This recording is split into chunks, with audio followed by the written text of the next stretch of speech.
အလောင်းလေတို့ကိုဆွေအဖြေကရှိနေသေးတယ်ဆိုပေမဲ့ကျွန်တော်တို့ခံမှန်းထားသလိုဟုတ်ချင်မှာဟုတ်မယ်တစ်ခုနှစ်ခုတည်းမကလည်းပိုသွားနိုင်ပါတယ်ငိုနေတဲ့သူရဲ့ရင်နေနိုင်သေးတဲ့သူရဲ့ပြီးတော့မကြည်ရဲလို့ထွက်ပြေးသွားကြတဲ့သူတော်စင်တွေရဲ့ကျွန်တော်ရောဘာလုပ်နိုင်လို့လဲဆိုတော့တွေ့သမျှမြင်သမျှအလောင်းလေးတွေကိုတစ်ထွင်းလေးလေးပေါ်တင်မြေရိုးတစ်လျှောက်ခီးနေတယ်ပေါ့ဗျာ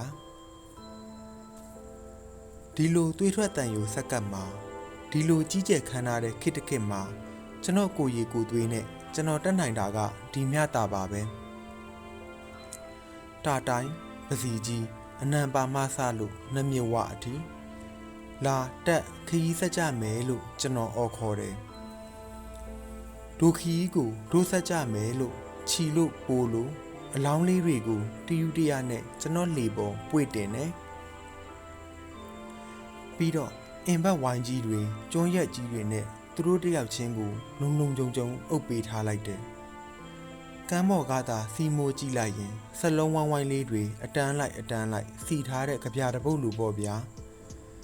ချောင်းရည်သလားမှာအလောင်းလေးလေးလာခဲ့တယ်ပေါ့ကိုဆွေတကန်းကိုခွာတကန်းကိုကတ်နဲ့နမဲအထက်ထက်ပြက်နေတဲ့မြင့်များမိုးကြားလေကြားရေစည်းကတော့အားကောင်းလွန်းလှတယ်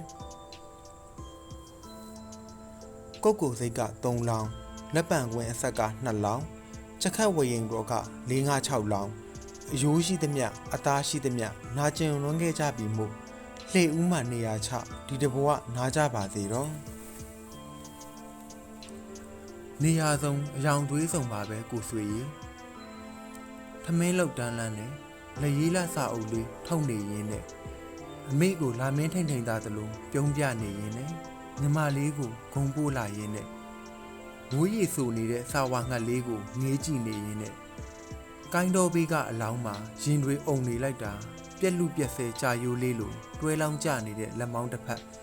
ရနေနဲ့ကြာသွားလို့တတူးလေးတောင်ပြက်စပြုတ်နေပါပြီငါရှုံးပါစေတရားကနိုင်ပါစေတဲ့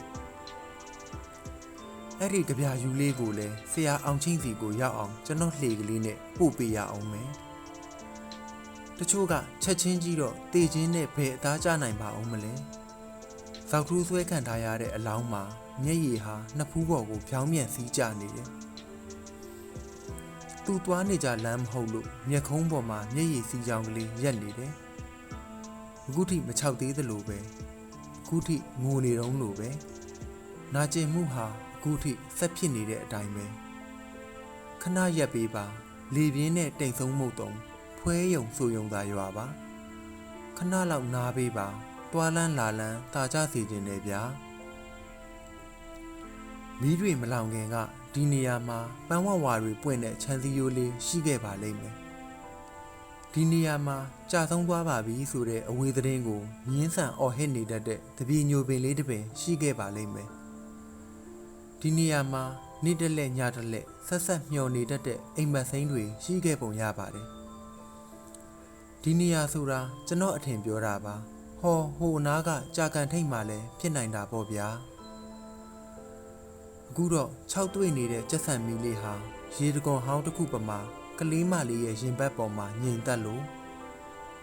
ပြစ်ပယ်ထားရတဲ့လောကကြီးကိုကြိမ်ဆူလို့ငေါထွက်နေတဲ့လက်ဖြန့်ရိုးဟာကဘာကြီးကိုတနည်းနည်းနဲ့ဆက်သွယ်ဖို့ကြိုးစားလို့သွေးစည်းချောင်းကတနခါပတ်ကွက်ကြားလေးပေါ်စိုက်ဝင်လို့နေတာညတာဘဝတာတူလွန်ခဲ့သူကြီးအသားတော်ညိုပြညက်ရီဖလန်နဲ့အကွက်စိတ်လေးနဲ့အိတ်တော်နော်ကွယ်အော်ငါနှမရဲ့ဂရုကပေးစရာမလိုပါဘူးကွယ်လို့ကျွန်တော်ညင်းလိုက်ရတယ်ကိုဆွေသူ့မှာအဆက်ရောအသက်ရောမရှိတော့ဘူးသူ့เจ้าသူ့ကန်တွေလည်းပြူတာပြူခန်းတာခန်းကန်းနှစ်ဖူးကဇီဒီလေးကိုခီးဝေးမထွက်ခင်နောက်ဆုံးအနေနဲ့ဥတင်ခဲ့ဖို့သာပြောလိုက်မိတယ်ကောင်းကင်ဘုံလားနိဗ္ဗာန်ကိုလားအလားရှင်တော်မြတ်ရဲ့ရှေ့တော်မှောက်ကိုလားအဲ့ဒီကိုသွားတဲ့လမ်းတွေကျွန်တော်မသိဘူးကိုဆွေဒီလိုပဲမေးစမ်းပြီးလှော်ခတ်သွားရတော့မှာပဲသူတို့ဆင်းကျင်တဲ့နေရာမှာဆင်းကြပါစေလေ အလှမတ်တဲ့တူမလေးနှစ်ယောက်ကိုဝိသဝရီနတ်ပြည်မှာခြာထားပေးခဲ့မယ်လေ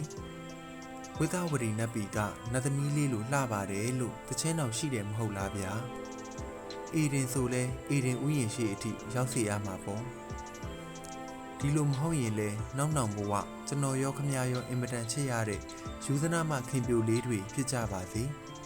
ညီမလေးမမမြင့်တွေဖြစ်ကြပါစေကနဝင်မမလေးတွေဖြစ်ကြပါစေ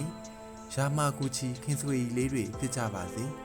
ကိုဆွေကြီးဘသူကိုမှမပေးခဲ့ဘူးတဲ့စုပါအားလုံးခင်ဖုံးသက်ဝေလေးတွေလည်းဖြစ်ချင်ရင်ဖြစ်ကြပါစေဗျာတီမင်းရဲ့စိတ်ယုံအယုံကောင်းပုံတစ်စိတ်တော်နဲ့တိုင်းပြီးဟေ့လာကြလှေပေါ်တက်ကြအနေခတ်အသေးခတ်တဲ့အရက်တကာကိုချောင်းရည်မတက်ခင်အလောင်းလေခီးဆက်ရအောင်မယ်ကိုဆွေ